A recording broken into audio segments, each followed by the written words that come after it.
All right.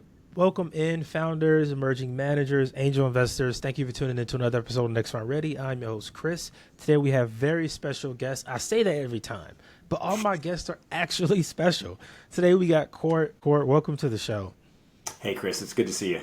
So, Court, you've had every type of success as a startup founder. From DocuSign to, I even read something about shutting down MetaBright. I'd love to hear about that. Like, how did those varied outcomes help you get to Founder Nexus where you are now? Okay, Chris, thanks. So this business I've started now, Founder Nexus, is my fifth personal startup, meaning company I have begun. And each of those journeys has been a lesson. And a lesson in understanding how to be a better founder, how to be a better leader, how to create better business models and better outcomes. And as you said, I've had every outcome. I've had, my first company, I sold, decent outcome. I think we basically made the money back that we invested in us, and plus a little not great.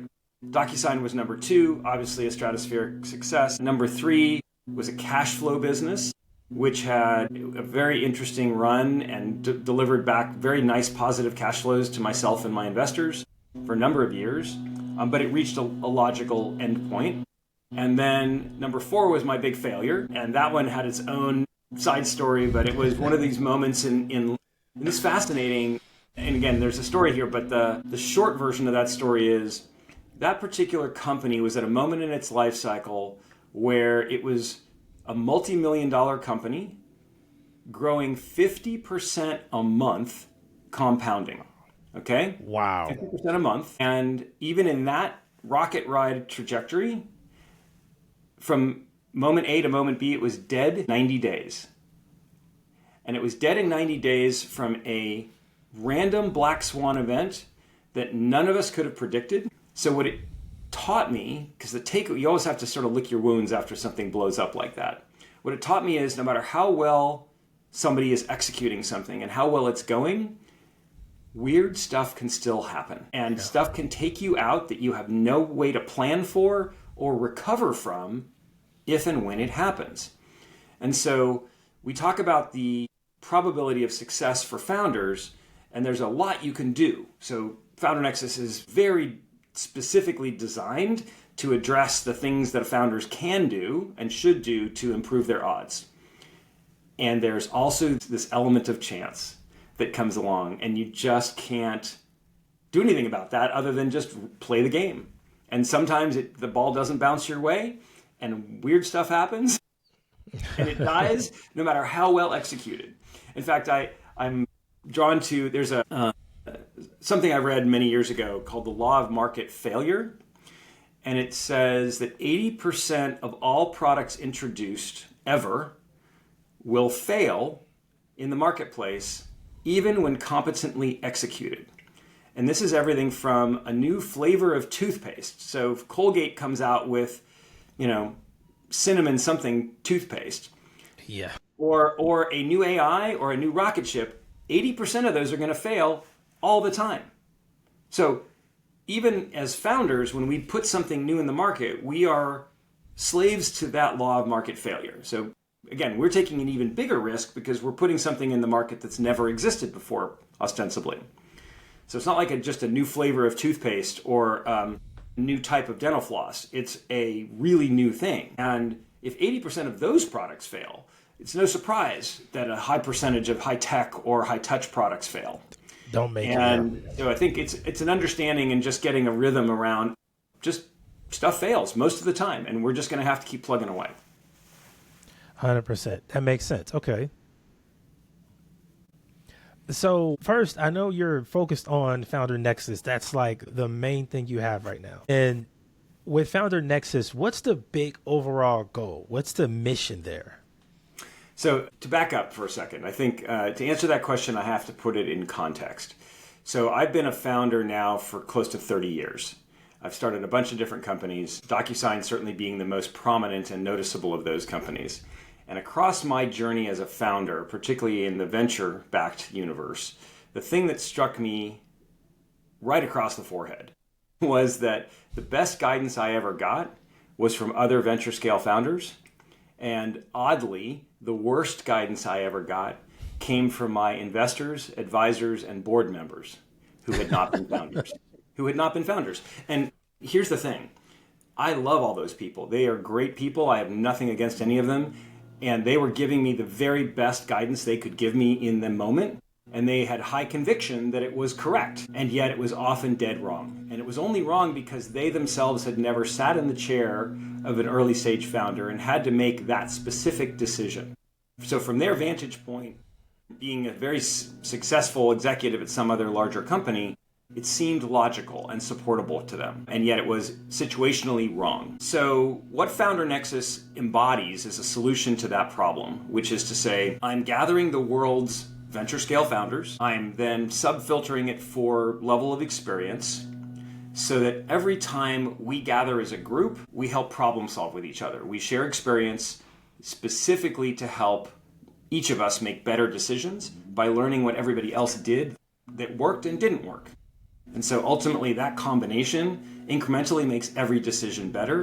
And as soon as you make every decision a little bit better, statistically speaking, that makes your odds of success triple. So to answer your question, my promise to everybody that joins Founder Nexus is that we're going to at least triple your odds of success. That is an incredible number. And you hear those things a lot in terms of guarantees. So my question for you is, can you walk us through your algorithmic matching system? Like, how does it actually pair founders dealing with similar challenge? And like, is there a science behind it? There are a couple of core things to understand to answer that question. Okay, so a little bit of explanation. One of them is what I call the success equation. The success equation is very simply the idea that every decision and action a founder takes throughout the entire life cycle of their business is an integer, 0 to 1, multiplied together. So it equals probability of success. So theoretically, if you got every decision 100% correct situationally, all ones across the board, you have 100%. You have a very high odds of success, right? But that's unrealistic. None of us ever get them all correct, whatever correct means. So when we lead these businesses as founders, we're making a decision to implement something between a 0 and a 1. Obviously, if any of those decisions is a 0 and it's a multiplication table, the whole equation fails. Getting even one critical question wrong, dead wrong, is catastrophic. The second thing to understand about that equation is that if you get any series of decisions below average, so whatever a 0.5 is in that moment, your equation is failing. That it's hard to recover and get it back to a positive number, or it's getting very close to 0 very quickly. So what Founder Nexus solves is that equation by bringing founders together, we're going to make them whatever decision they would have made naturally, just on their own, whatever circle that they talk to or get advice from, we're going to help them make it better, just better. Not necessarily all the way to a 1 every time. That's not the goal. It's just to make better decisions than they would have made by themselves. So that's sort of equation number 1. In terms of matching, one of the things that always struck me as I was building businesses was I wanted to learn from people at and above my level of experience, right? Yeah. And then it was often the case, particularly as my career progressed, that I was put into situations where I was the most experienced voice in the room, and by virtue of that, I wasn't learning anything new. It was very hard. It was harder to learn something new. Not that I wasn't learning anything, that's actually not fair, but that it was more challenging. Yeah. And so it wasn't a equal exchange, I would say, of insights and experiences. So the way we organize Founder Nexus is by membership tiers. So what we say is, where are you now in your business? And we have a tiered structure in terms of your progress, either ARR or funding. It's a combination of things. Okay. And then where have you been in the past? So many times in the Founder Nexus community, because we search specifically for experience, we have multi-time founders. And so where you are right now may not be the same as where you've been in the past. You may have achieved a much higher level in a prior operation, which means you have that relevant experience in your backpack, right? This is something you carry with you. So what we do is when we get together, we match people with people that are at or above their current stage. either currently or historically, so that everybody is getting common information and sharing relevant experience. And ultimately, that means that at every moment you interface with the Founder Nexus session, you are guaranteed to walk out with new ideas every time. Every time. Guaranteed growth. That was the thing that's what I tried to promise. I could deliver on that promise. And consequentially, then it goes back to that success equation in terms of why I can mathematically claim at least a triple of success. And you are one of the companies I've seen in this startup kind of ecosystem that is vastly different. Like, you've set a very specific bar. Like, you have to co-found one company, 2 years at a startup, or executive, leading teams. Like, your standard is really, really high. And I think it's really good in terms of what you're doing long term. But how did you come to that? Is that like part of your bigger equation? Yeah, absolutely. I want people in rooms surrounded by people at or above their level of experience. The thing that struck me too is that I myself, as an early stage founder, first time, had a little too much ego, I think, and a little too much hubris. Really? Yep. And in the first few years of my own career, and I certainly witnessed this again and again and again now, you think you've got it all figured out as a founder.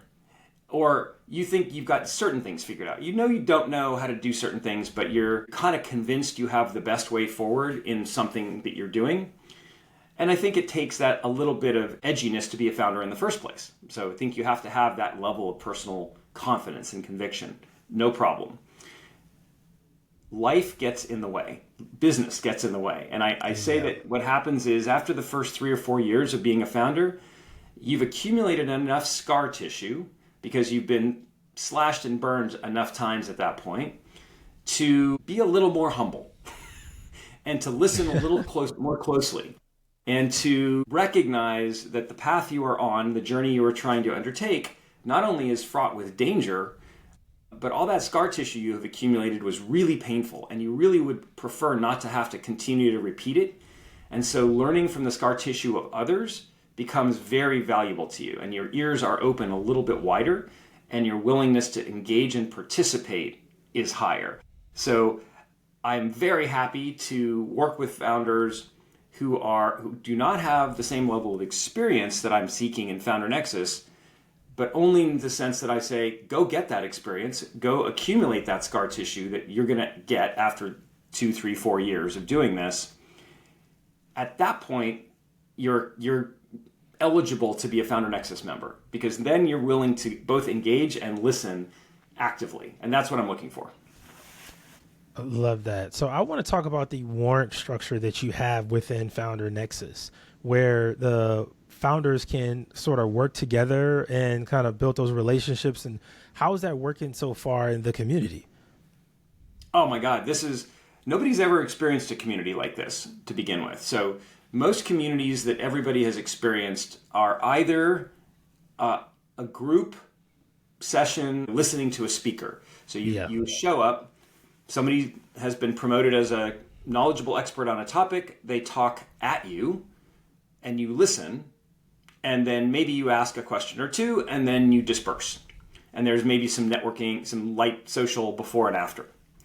Okay, that is a passive mode of engagement as a participant founder. Founder Nexus demands active engagement, meaning when you show up, everything we do is geared towards problem solving with other founders at a similar or higher stage. So you need to come with problems, with challenges you are currently facing, put them on the table, and let the room give you their experience. And so that's a very different modality, first and foremost. And I think the thing that is interesting to people is that it breaks down barriers. You can logically ask a question about your current situation, and because you're not getting advice, I'm very clear with the whole groups, like you're never allowed to give advice. You can only give experience. So my coaching is if you hear somebody saying in the room, one of these breakout sessions, you should, ... or I would, ... you need to push the pause button and say, please reframe that in form of experience. What did you do? What did you do in that situation, and what was the outcome? Because if you give your experience to somebody else, you can never be wrong. if you give advice to somebody, you can often be wrong. In fact, most cases, which goes back to the interesting sort of breakdown in why the investors, advisors, and board members were often wrong. They were giving advice. It was not experience that they were giving.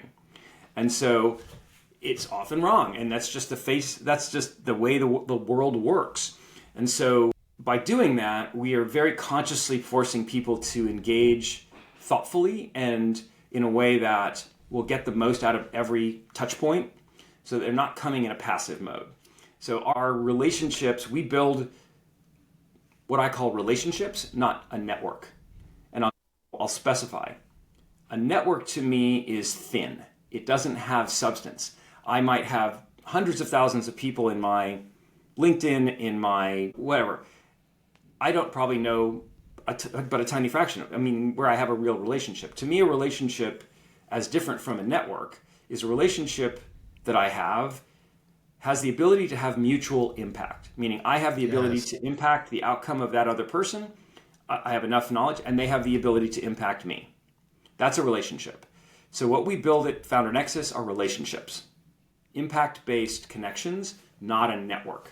So it's not who you know that's in your network. It's how can that one individual, or in this case, a world full of individuals, impact my outcome, and I can impact theirs. So I think that's the real secret sauce. And so how do you limit this group in terms of size? Because what I find with a lot of communities is when they grow to a certain level, it becomes kind of ineffective in a way because it's too many people. It's just, once you have 1,000 people in a call, like nobody gets to talk. It's just overwhelming. Yeah. So we do two things. We organize principally around geographies. So there are local chapters, and any one chapter in a location can never be more than 150 active members at a time. So if we get to 150 people in a chapter, we start another chapter in that area. Because it has been well proven that at 100, you can get to know kind of 150 people at some level if you see them enough at events and over time.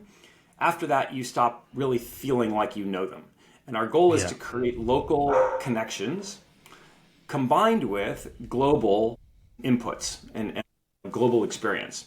And the way we do that is that in every event session that we hold, whether virtual, live, or other, we always break down into breakout rooms of 5 to 6 people. And so you're at any moment, whether you're physically in a room, you will be then, our software puts you in specific breakout rooms on topics with the right other people, or if you're participating with that same session online, you will also be put into small breakout rooms that have been pre-curated. And then the discussion is with 5 or 6 people, you and maybe 5 others. And that keeps the discussion really high level, super intimate, and very impactful.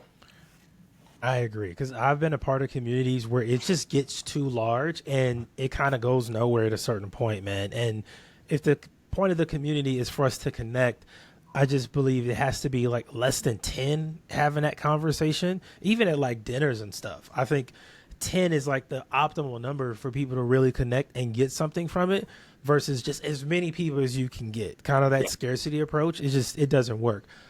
So I want to ask you about like your insight on repeat founders, because a lot of my audience are repeat founders, guys who are building that second or third company, who are exited 2 and IPO 1. Like the audience is really growing over here. So I heard you say before something else, some of your other content, that founders' terminal value peaks around 5 years. What does that mean? Okay, so long ago, as I was entering my career as an entrepreneur and a founder, I wanted to understand the downstream impacts of being a founder at all. And so I ran some modeling, and I learned that as a founder, because founders get founder shares, which is a big chunk of the company up front, because you have 100% to divvy up, and there's usually just a few people. The percentage you get as your founder shares will reach roughly 70% of its terminal value, no matter how many years out you go, after year 5. And it's fascinating. That model repeats. So what does that tell you? It tells you that after year 5 in your company, the one you founded, you could spend another 5 years, 10 years, 30 years, and you might only create another 30% of aggregated value relative to what you would have done by leaving and doing something else. So because I was always inclined to start things, to truly be a founder, my joy and passion and contribution is optimized in the earliest phases of a company's life cycle. I use that as a way to say, I'll get it to year 5 to product market fit, and then I'm going to leave and I'm going to go start something else. Because the other piece of data that you look at as a founder is 97% of these things fail. Yeah. And never return capital. And so I was playing the odds as a founder, and I'm like, okay, I know the math. I can, if 97% fail and I can reach terminal value at 5 years, or 70% of terminal value, it is the best possible statistical outcome for me as a founder is to get to year 5, start again, rinse and repeat a number of times, and then play that 93% odds game and reduce. And so that 3% success rate starts to aggregate. And you're like, oh, well, one of those is likely to hit, or at least I'm changing the odds in my favor as a founder. And sure enough, I've started 4 companies. I've had 1 abject failure, 1 rocket ship to the moon, and 2 sort of median. They kind of returned capital, but they were not a big deal. And if you think of that as a batting average, that's a damn good batting average. But the odds that I was going to get that 1 rocket ship, outcome would have been dramatically decreased if I just stuck with one of those companies all the way along. So what's one mistake that you see the successful first-time founders make when they're starting that second company? Like they have the confidence and the track record, some experience, but there have to be some blind spots that emerge. Well, part of the reason we filter for that experience is that the blind spots are greatly diminished at that moment, right? So it's not that they have none. I think depending on what the outcome of their first or second venture was, depending on how far down the path, determines how much, as I say, scar tissue has accumulated, i.e. how much they have learned. And I will differentiate this, and I'll say, I often say to people that I don't know anything. I have learned a lot. And the difference is, I try not to get stuck in thinking that I know something that's 100% true all the time. And this goes to all my thinking and everything. I've learned a lot, and therefore I can keep learning. If my ears are always open and I can constantly be aware of what's out in the world, I can learn something new and change my opinion, change my position, get a new outcome. So I encourage people, no matter how many times they've been down this path, to follow a similar train, which is don't enter any conversation as if you know what you're doing or the outcome. Just understand that you've learned a lot, and that if the person across from you can inform you of a new way of thinking about that same problem, it's worth learning that. Don't get entrenched. So I think there's wisdom in that. I think there is opportunity in that, and it never gets old. I've done 5 of these venture-backed businesses before. I've backed hundreds and hundreds of them through VCs and personal investment. And it is, I love working with founders, but I will sit in these rooms myself, having done it, and I'm learning new things every time. Like I will learn things from the first and second time founder, the person that's never done it before, and the approach they're taking is vastly different than the one I have taken in the past. And I'm absolutely like, wow, I want to learn from that. Wow. That's something that I feel like an older king and throughout our history would say. Like that's like a king mindset of like when it comes to war or something, like I don't know everything about battle. I'm always open to learning something new. I think that's a really healthy mindset to have in this kind of environment. So from an investor's perspective, what are some of the patterns that you see in second time founders that make them better bets? Because every investor I talk to, they love working with the second, third time founder. So like, what are some of those positive patterns? It's the ears, Chris. Honestly, it is. You're willing to listen to the thing that other people are not willing to listen to. The first time founders might not listen in that moment. The second time and third time founders have that scar tissue, and they're going to make fewer mistakes. They're going to make better decisions. They're going to seek more input from those around them. Going back to these little breakout rooms I'm talking about, the second and third time founders value these intimate conversations and the ability to make that incrementally better decision each time, because they understand that if they do that, that equation is working in their favor as opposed to working to their detriment.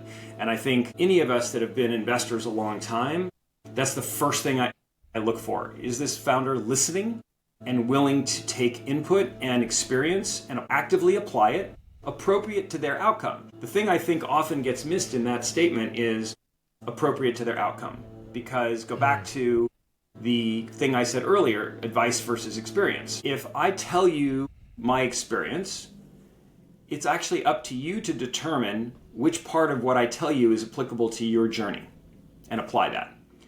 If I instead come at you and go, Chris, based on my experience, you should go do X. Now I'm giving you advice. That's completely different. Yeah. Very different. And therefore, I'm probably wrong. I need founders in my portfolio, or any investor needs founders in their portfolio who start by realizing they don't know anything and that they're willing to learn everything, or all the time, be constantly learning. That is the first and foremost thing. I'm like, are they listeners? Are they willing to listen and appropriately apply to their situation other people's experience? If they are, that's a good bet. You grew a DocuSign in the mid-2000s, and I want to know what your perspective is on the investor landscape compared to then versus now. Like, how much have things changed on the investor side of the startup world? The basics are the same. Fund mechanics, ownership percentages, all of that has changed. The same. The names have changed. So what used to be called a Series A round is now called a seed or a pre-seed. And they keep changing the names, but the basics are the same. Do you have any revenue? How much? Okay, this is kind of the phase you're in. Mostly, I would say the game is similar. I think VCs are more data-driven now, whereas I feel like in the 90s and the early 2000s, there was maybe a higher willingness to experiment with companies. But I think as the cost to start a company has gone dramatically down, so if you look back over what AWS and the idea of outsourcing your back office infrastructure, all of the internet tooling, and that it's just brought the cost of starting a company. And now with AI, I mean, shit, you can build a company, with a couple people and be $1 billion company. Ostensibly, you can. So when the costs come down so dramatic, the volume of startups goes up accordingly, and so now there's a lot higher volume and a lot lower quality. And so for the investors, I don't blame them for seeking data, because it's very hard. So combination of data and the quality I just described to you, which is the ability to listen and learn and be open to new experience, to historical experiences and assimilating those appropriately. Those are really strong indicators of, all right, I'm willing to place that bet. But I think the sheer volume of companies now that are forming and demonstrating some traction, right? They're coming out and they're getting some early stage clients. The reality is, once you've been down that path a few times, you realize it's very easy to get early stage clients. It's what blows everybody up is the chasm, as Jeffrey Moore called it, right? Crossing the chasm, which is moving from the early adopters to the mass adopters. And getting to scale adoption is where everybody dies in that chasm. That's where the majority of the death happens in startup land. And so it is just more founders learning that lesson, right? Oh, I can always get 5 people to try the thing I'm building. I can't get 50,000. And that's what it's a different world. Looking for. Oh man, this was such a good conversation, man. I think this will be super valuable for a lot of the founders, even some of the emerging scouts out there. Now, to be clear, I want you to, before we go, to give a last recap of Founder Nexus, because guys, Court is very strict with this. If you go to him and you apply and you don't meet the criteria, you will not get it. It's true. Yeah, so our criteria are simple.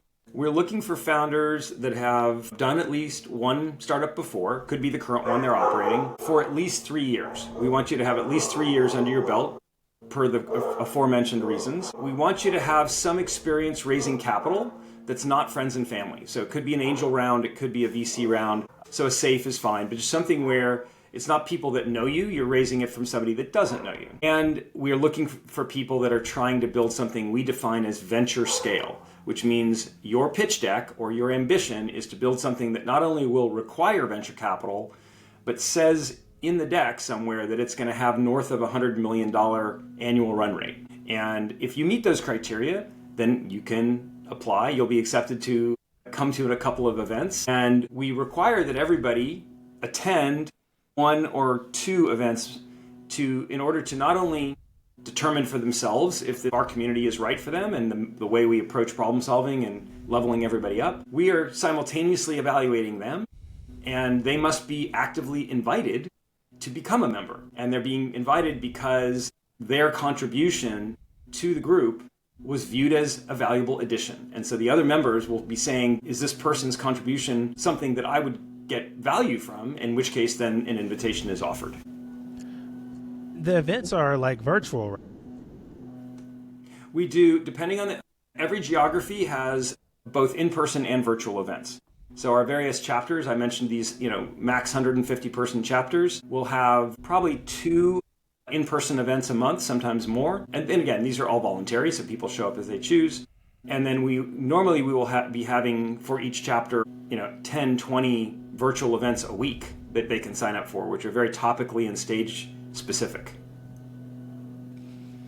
All right, man. You guys heard it.